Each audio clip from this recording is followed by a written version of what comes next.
On October 21, 1995, Blind Melon was scheduled to perform in New Orleans. Their tour bus was parked on St. Charles Avenue, and inside was lead singer Shannon Hoon. He wasn't sleeping or resting before the show. He was dead, only 28 years old, found in the very place where the band's life on the road was meant to go on. Just 2 years earlier, on Halloween night in 1993, audiences had mistaken Hoon's condition for a costume during a Blind Melon performance. The truth became clear only later, when he was arrested as soon as he left the stage. In the early 90s, Blind Melon's hit No Rain sounded light and comforting, a bright melody masking deep sadness.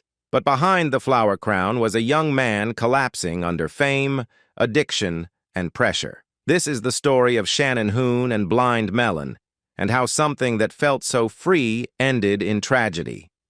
Richard Shannon Hoon was born on September 26, 1967, in Lafayette, Indiana, to Richard and Nell Hoon.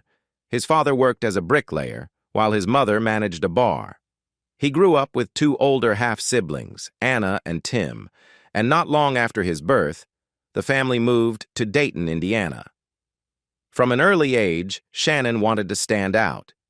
Though he shared his father's name, he chose to go by his middle name to avoid confusion and to carve out an identity of his own. As a teenager, he looked like the definition of an all-American kid of the early 90s. He had a girlfriend, played sports, occasionally got into minor trouble, and smoked weed from time to time. But music, more than anything else, pulled at him. Hoon's tastes leaned heavily toward the sounds of the 1960s and 70s, influences that would later shape Blind Melon's music. He admired the improvisational spirit of the Grateful Dead, the songwriting of the Beatles, especially John Lennon, and the poetic edge of Bob Dylan. Those artists showed him that music could be expressive, vulnerable, and deeply personal. When it came time to make music himself, though, Hoon started in an unexpected place. In 1985, he joined his first band, a glam metal-era outfit with a name that fit the times perfectly, Stiff Kitten. The name may have been strange, but the experience was transformative. As the lead singer, Hoon began to find his voice, not just vocally, but creatively. During his time with Stiff Kitten, Hoon sharpened his skills as a frontman and songwriter. Before he was even 20 years old, he wrote Change, a song that would later appear on Blind Melon's debut album. It was an early sign that his instincts ran deeper than trends, and that music would become his true outlet for expression. Before phone cameras were everywhere, capturing your life meant carrying around a video camera, and Shannon Hoon rarely went anywhere without his. He loved filming everything. Starting in 1990, through his first days in Los Angeles, and into his rise with Blind Melon, Hoon documented his life obsessively. The tapes show a young man on the verge of something, recording his decision to leave home and chase a future he felt was waiting for him. At just 23, Hoon packed up and left Dayton, Indiana, heading west for Los Angeles. Although he would later become an unlikely symbol of fuzzy sweaters and laid-back alt-rock, that wasn't the image he was chasing at first. In those early days, his ambitions leaned more toward the flash and attitude of glam than the introspection of indie rock. Los Angeles in 1990 was buzzing. The city was still riding the aftershocks of the glam metal explosion, with bands like Guns N' Roses proving that big dreams could still come true. Around that time, Hoon was playing one of the first songs he had ever written, Change. At a party shortly after his arrival, the song caught the attention of two other musicians new to the city, Brad Smith and Roger Stevens. They were struck by both the song and the person behind it, and soon asked Hoon to sing with them. That moment sparked the beginning of Blind Melon. Years later, guitarist Roger Stevens would describe Hoon bluntly. He was crazy from the day I met him. That restless, unpredictable energy made Hoon a natural frontman, magnetic, fearless, and impossible to ignore. It pushed the band forward at full speed, but the same energy that fueled Blind Melon also put Hoon on a dangerous path, one that threatened to consume him and everyone close to him. More determined than ever to make it, the group began filling out the rest of the lineup. Two more newcomers to Los Angeles joined the trio, guitarist Christopher Thorne from Pennsylvania and drummer Glenn Graham from Mississippi. With Hoon, Rogers Stevens, and Brad Smith already in place, the five-piece lineup was complete, and Blind Melon was officially born. Even the band's name came with a bit of mystery. There are a couple of stories about where Blind Melon came from, and no one has ever fully settled on just one. Brad Smith, who grew up in West Point, Mississippi, said his father used the phrase blind melon as a not-so-flattering term for hippies in the neighborhood. Another version traces the name to Cheech and Chong, specifically a character called Blind Melon Chitlin, a parody of early blues musicians like Blind Lemon Jefferson. Whichever story is true, the name stuck. With the lineup solid, the band got to work. Blind Melon started playing shows around Los Angeles and writing constantly, slowly building momentum. Their first real break came after they recorded a demo that caught the attention of a lawyer connected to Capitol Records. From there, the tape made its way through the company, and people started paying attention. The demo was strong enough to land the band a record deal. Recorded at Goodfoot Studios, the tape, later known as the Goodfoot Demos, included early versions of songs that would become fan favorites, like Tones of Home, Paper Scratcher, and Dear Old Dad. It felt like everything was finally lining up. But the next step proved harder than expected. After signing with Capitol, Blind Melon entered the studio with producer David Briggs to record an EP titled The Sippin' Time Sessions. Almost immediately, things went sideways. The band felt the recording sounded too clean, too polished. Nothing like the loose, organic feel they wanted. The sessions left them frustrated and unsure, a reminder that success didn't come without growing pains. Still, even amid the disappointment, a strange opportunity appeared for Hoon, one that would briefly place him alongside a much bigger band and push Blind Melon's story in an unexpected direction. Just as Blind Melon was gearing up to record their first album, Shannon Hoon reconnected with an old family acquaintance, someone his sister knew back in Lafayette, Indiana, who had also ended up in Los Angeles. His name was Axl Rose. By then, Rose was fronting Guns N' Roses, a band on the verge of global domination. Hoon had arrived at exactly the right moment. Rose invited Hoon to contribute vocals to the Use Your Illusion albums, an almost unreal opportunity for a musician who hadn't even released his own debut yet. Before Blind Melon had made a name for itself, Hoon's voice was already blasting out of radios worldwide. He sang backing vocals on tracks like The Garden, Live and Let Die, and November Rain, shared lead vocals on Don't Cry, and even appeared in the music video that dominated MTV. A handful of live appearances with Guns N' Roses sealed his reputation as someone worth watching. The irony was hard to miss. The Los Angeles hard rock scene had been crucial to Blind Melon's formation. Without Hoon's connections or that fateful party where the band first came together, Blind Melon likely wouldn't exist. And yet, Blind Melon wasn't a hard rock band. They had no interest in being lumped in with metal or grunge, both of which were overtaking the West Coast at the time. To find their own sound, the band knew they had to leave.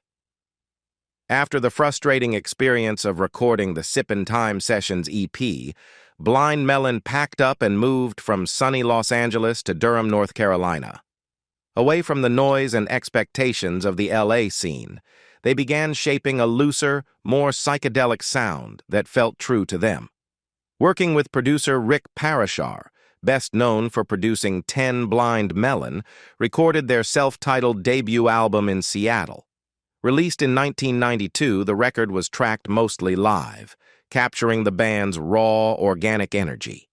Given everything that had led up to that moment, Hoon expected a breakthrough. Instead, it didn't come, at least not right away. The album landed quietly, and despite all the momentum behind them, Blind Melon seemed stuck. But in the early 90s, success often hinged on one thing: and all it took was a little help from MTV to change everything. Blind Melon's first single was a song called Tones of Home. It came and went with little notice.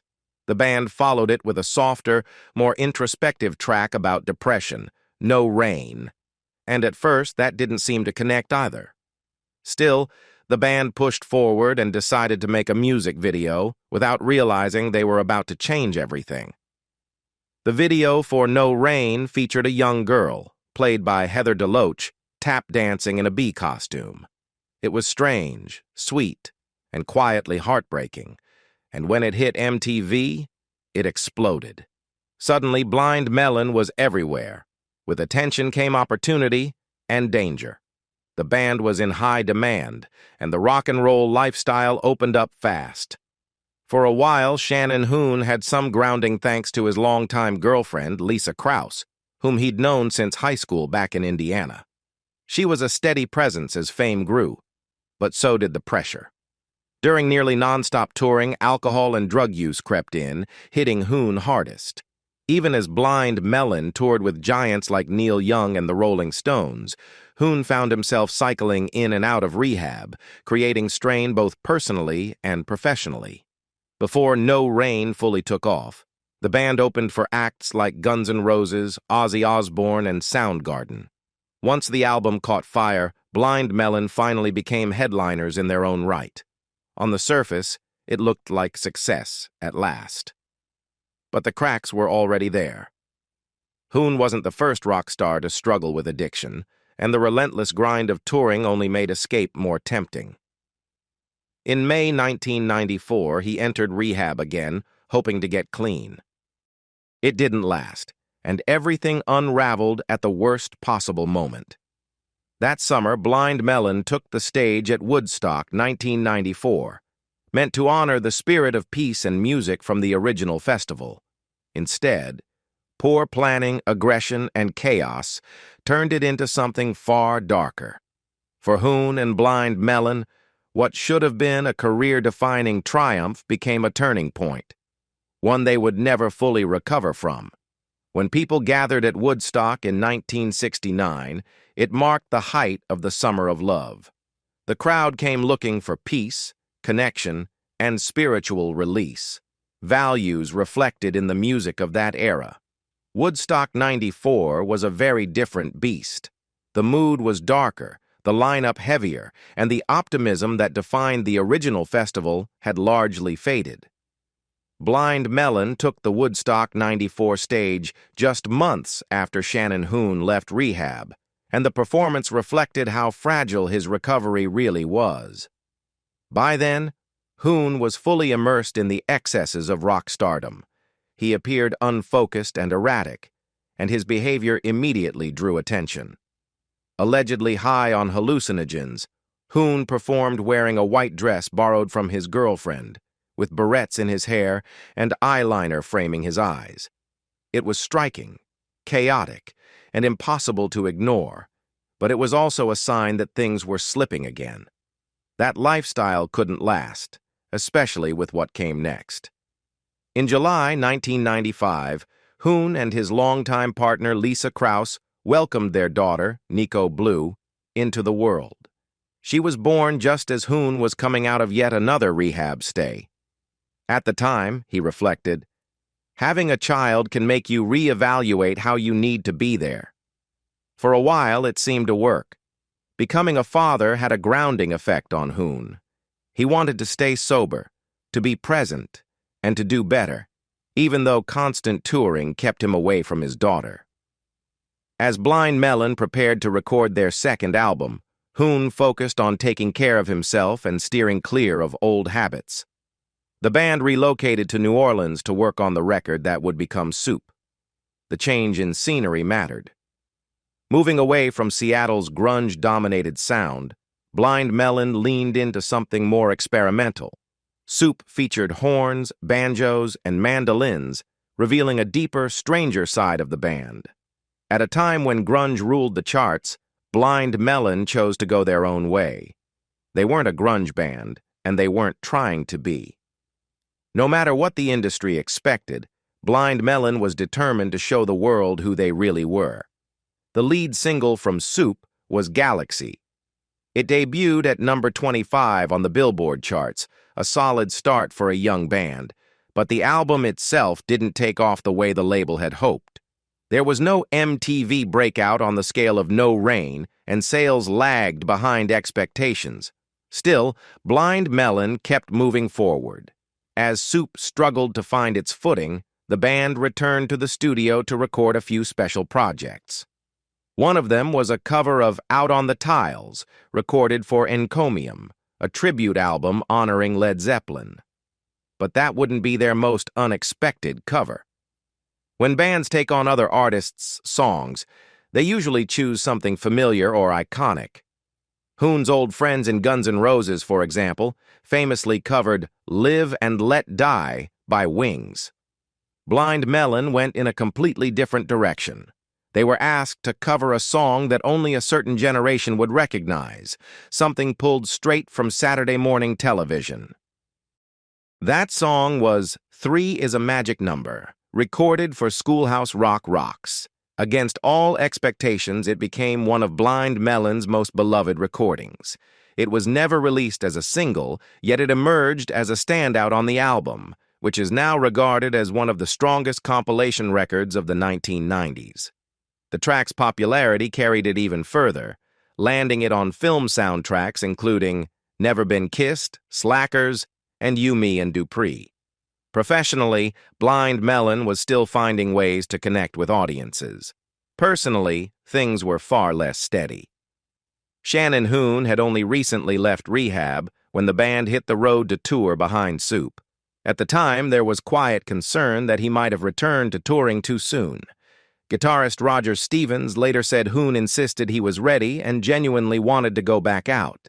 Either way, the band and those around him took precautions, trying to protect both his sobriety and his safety as the tour moved forward.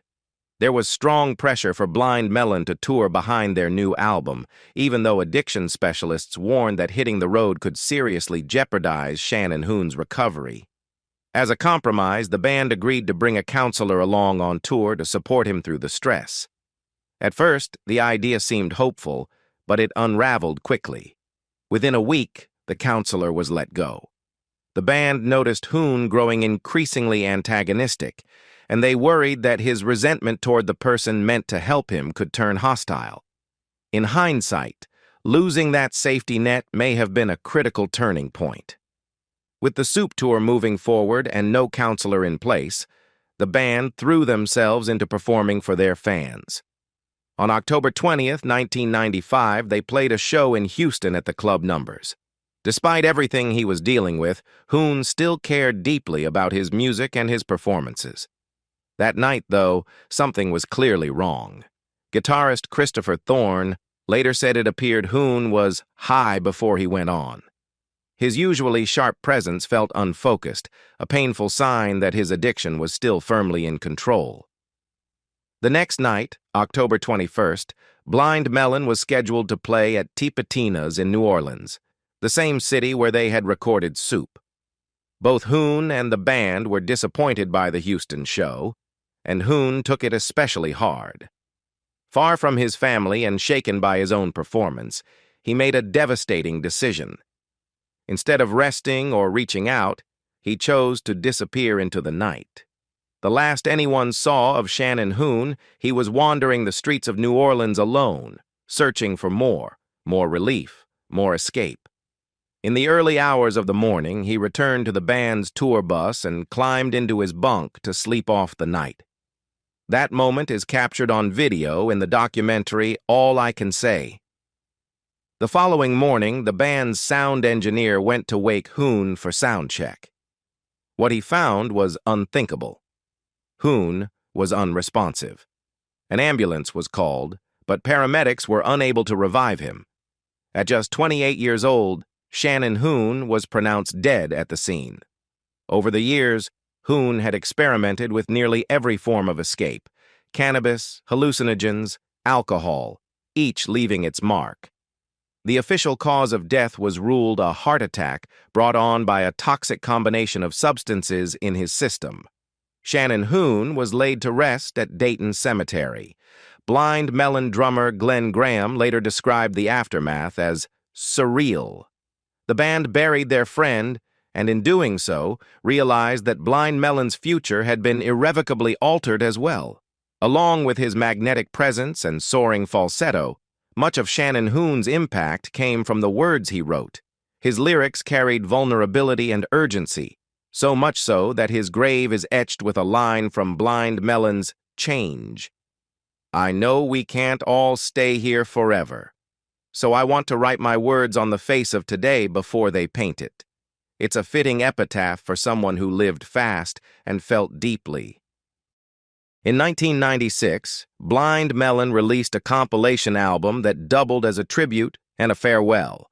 They called it Nico, named after Hoon's daughter, who was just 13 weeks old when he died. Singles like Soul One and The Pusher were released, but the album never found a wide audience. Still, The Pusher became closely tied to Hoon's story, especially his long struggle with addiction. Nico Blue, born to Hoon and Lisa Krause, had briefly grounded him. During the pregnancy, he tried to stay clean.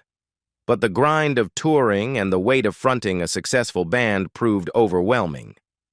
Nico offered fans one last glimpse of Blind Melon's brilliance. Built from demos and outtakes, it captured Hoon's charisma and creative spark, including a striking cover of Steppenwolf's The Pusher, with added lyrics that felt uncomfortably autobiographical. The album also served a purpose beyond remembrance. All proceeds went to support Nico Blue and to raise awareness for organizations helping musicians struggling with addiction. Not long after, the band released a 72-minute film, Letters from a Porcupine, combining music videos, behind-the-scenes moments, and Hoon's own home video footage. The film earned a Grammy nomination in 1997 for Best Long-Form Music Video. Blind Melon's legacy endured. In total, the band sold more than 3.2 million albums in the U.S., earned 4 Grammy nominations, and saw their debut album, propelled by the iconic No Rain video, reach quadruple platinum worldwide. The remaining members hoped to continue, auditioning new singers for years. But no one could replace Shannon Hoon. In 1999, they decided to stop. Years later, in a poignant tribute, Blind Melon reunited in Lafayette, Indiana, for shows on New Year's Eve and New Year's Day in 2015. Hoon's daughter, now 20, joined them on stage to sing her father's first composition, Change. Interest in Hoon's life never faded.